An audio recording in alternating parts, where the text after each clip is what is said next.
Good morning. നമുക്ക് ഇന്നൊരു മോരുകറി ഉണ്ടാക്കിയാലോ? തേങ്ങ അരയ്ക്കാതെ വളരെ ഈസി ആയിട്ട് വെണ്ടയ്ക്കയും തക്കാളിയും ചേർത്തിട്ട് ഒരു മോരുകറി. ഇതിൽ ശ്രദ്ധിക്കേണ്ട ഒരേ ഒരു കാര്യമുള്ളൂ, നമ്മൾ പുളിയില്ലാത്ത തൈര് എടുക്കുക. പുളിയുള്ള തൈര് എടുത്തിട്ടുണ്ടെങ്കിൽ നമ്മുടെ മോരുകറി ഫ്ലോപ്പ് ആയി പോകും. അപ്പോൾ എങ്ങനെയാണ് എല്ലാവർക്കും എളുപ്പത്തിൽ ഉണ്ടാക്കാൻ പറ്റുന്ന വെണ്ടയ്ക്ക തക്കാളി മോരുകറി തയ്യാറാക്കുന്നത് നോക്കാം. നമുക്ക് നമ്മുടെ ഇൻഗ്രീഡിയൻസ് നോക്കാം. ഞാനിപ്പോൾ ഒരു 8 വെണ്ടയ്ക്ക എടുത്തിട്ടുണ്ട്, ഒരു മീഡിയം വലിപ്പമുള്ള തക്കാളി എടുത്തിട്ടുണ്ട്, 4 പച്ചമുളക് എടുത്തിട്ടുണ്ട്. പച്ചമുളക് നമ്മുടെ എരിവനുസരിച്ച് എടുക്കുക. എന്താണെന്ന് വെച്ചാൽ നമ്മൾ ഈ ഒരു കറിയിൽ മുളക് പൊടി ചേർക്കുന്നില്ല, പച്ചമുളകിൻ്റെ എരിവ് മാത്രമേ ഉള്ളൂ. പിന്നെ ഇതാ ഈ ഒരു വലിപ്പത്തിലുള്ള ഒരു പീസ് ഇഞ്ചി എടുത്തിട്ടുണ്ട്, ഒരു സവോള എടുത്തിട്ടുണ്ട്. സവോളയ്ക്ക് ഓരോ ഉള്ളി എടുക്കാം, പക്ഷെ നമുക്ക് കറി ഉണ്ടാക്കാൻ എളുപ്പത്തിന് വേണ്ടിയിട്ടാണ് നമ്മൾ സവോള എടുത്തിട്ടുള്ളത്.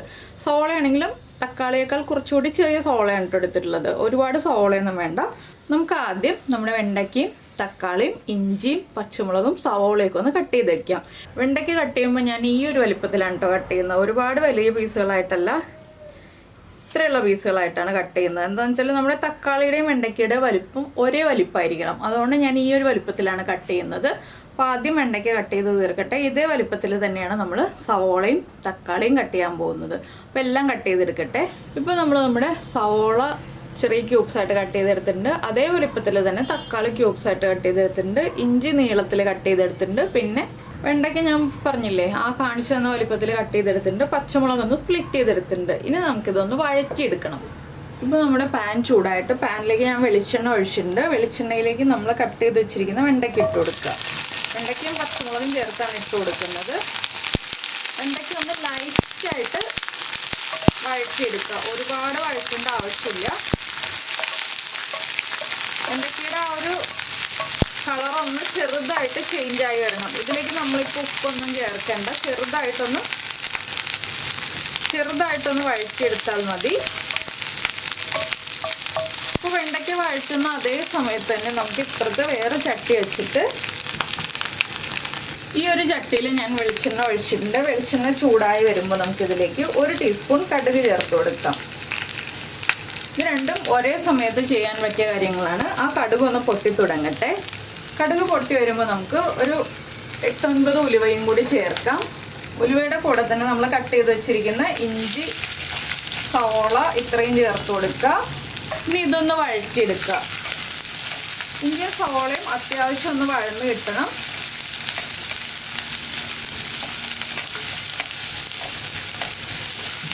ഇതിലേക്ക് നമുക്ക് ഉപ്പ് ചേർത്ത് കൊടുക്കാം. നമ്മുടെ കറിക്ക് ആവശ്യമായ ഉപ്പ് ചേർത്ത് കൊടുക്കാം. പിന്നെ ഞാനൊരു കാര്യം പറയാൻ വിട്ടുപോയി. നമ്മൾ കട്ട തൈര് എടുക്കുക, അതിലേക്ക് കുറച്ച് വെള്ളം ചേർത്ത് മിക്സിയിൽ ഒന്ന് കറക്കിയെടുക്കുക കേട്ടോ, ഒന്ന് പൾസ് ചെയ്തെടുക്കുക. ഞാനൊരു 1/2 ടീസ്പൂൺ ഉപ്പ് ചേർക്കുന്നുണ്ട്. ഉപ്പ് ചേർത്തിട്ട് നമ്മുടെ സവോള ഒന്ന് വഴന്ന് വന്നു കഴിഞ്ഞിട്ടാണ് നമുക്ക് ബാക്കിയുള്ള ഇൻഗ്രീഡിയൻസ് ആഡ് ചെയ്യാനായിട്ട്. ഇപ്പോൾ നമ്മുടെ സവോള ഒന്ന് വഴന്ന് വന്നിട്ടുണ്ട്. നമുക്കിതിലേക്ക് ആദ്യം മഞ്ഞൾപ്പൊടി ചേർത്ത് കൊടുക്കാം. 1/2 ടീസ്പൂൺ മഞ്ഞൾപ്പൊടി ചേർത്തിട്ട് മഞ്ഞൾപ്പൊടിയുടെ ആ ഒരു റോ ടേസ്റ്റ് മാറി വരുന്നത് വരെ ഒന്ന് ഇളക്കി കൊടുക്കുക. ഇതിലേക്ക് ഇനി ചേർക്കുന്നത്, നമ്മൾ വറവിട്ടപ്പോൾ ഉലുവ ചേർത്തിട്ടുണ്ടെങ്കിലും ഒരു 2 പിഞ്ച് ഉലുവപ്പൊടി ചേർക്കുക.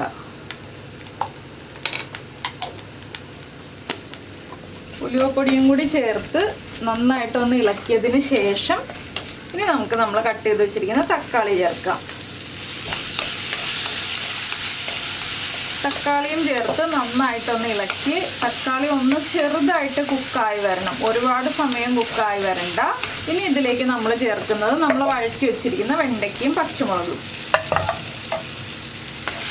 ഇതെല്ലാം ചേർന്ന് നന്നായിട്ടൊന്ന് ഇളക്കി. ആ ഉപ്പൊക്കെ വെണ്ടയ്ക്കയിലേക്കും തക്കാളിയിലേക്കും ഒക്കെ ഒന്ന് പിടിച്ചു വരുന്ന രീതിയിൽ നമ്മളൊന്ന് ഇളക്കി മിക്സ് ചെയ്യുക.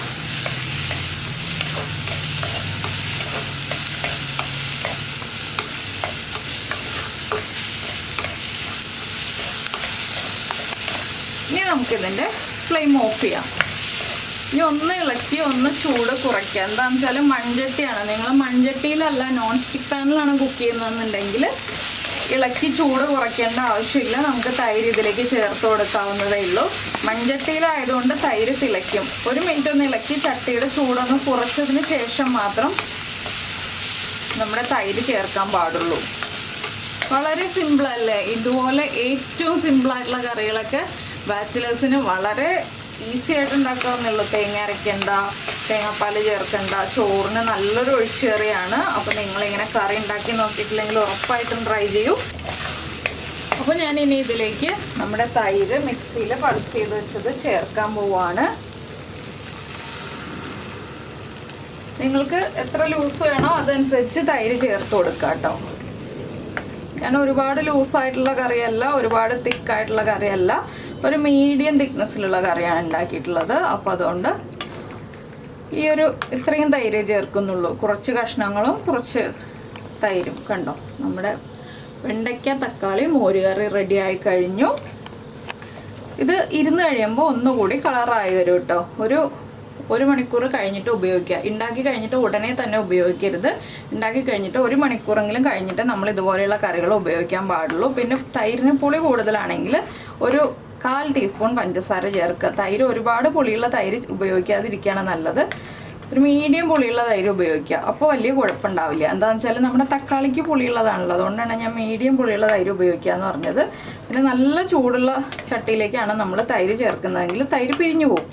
അപ്പോൾ അതാ നമ്മുടെ മോര് കറി റെഡി ആയി കഴിഞ്ഞു. ഇനി നമുക്ക് ഊണ് കഴിക്കുക എന്നുള്ള പരിപാടി മാത്രമേ ഉള്ളൂ. അപ്പോൾ എല്ലാവരും ഈ ഒരു മോര് കറി ഉണ്ടാക്കിയിട്ട് ചൂട് ചോറിൻ്റെ കൂടെ ചേർത്തിട്ട് ഊണ് കഴിച്ചിട്ട് നിങ്ങളുടെ അഭിപ്രായങ്ങളൊക്കെ നമ്മുടെ വീഡിയോയുടെ താഴെ ഒന്ന് കമൻറ്റ് ചെയ്യുക. അപ്പോൾ നമുക്ക് നമ്മുടെ അടുത്ത റെസിപ്പിയുമായിട്ട് അടുത്ത ദിവസം കാണുന്നതിന് മുന്നേ നമ്മുടെ ചാനൽ ആദ്യമായിട്ട് കാണുകയാണെങ്കിൽ നമ്മുടെ വീഡിയോ പ്രസൻറ്റ് ചെയ്യുന്ന രീതിയൊക്കെ ഇഷ്ടമായി എന്നുണ്ടെങ്കിൽ നമ്മുടെ ചാനലൊന്ന് സബ്സ്ക്രൈബ് ചെയ്ത് സപ്പോർട്ട് ചെയ്യണേ. അപ്പോൾ നമുക്ക് നമ്മുടെ അടുത്ത റെസിപ്പിയുമായിട്ട് അടുത്ത ദിവസം വീണ്ടും കാണാം.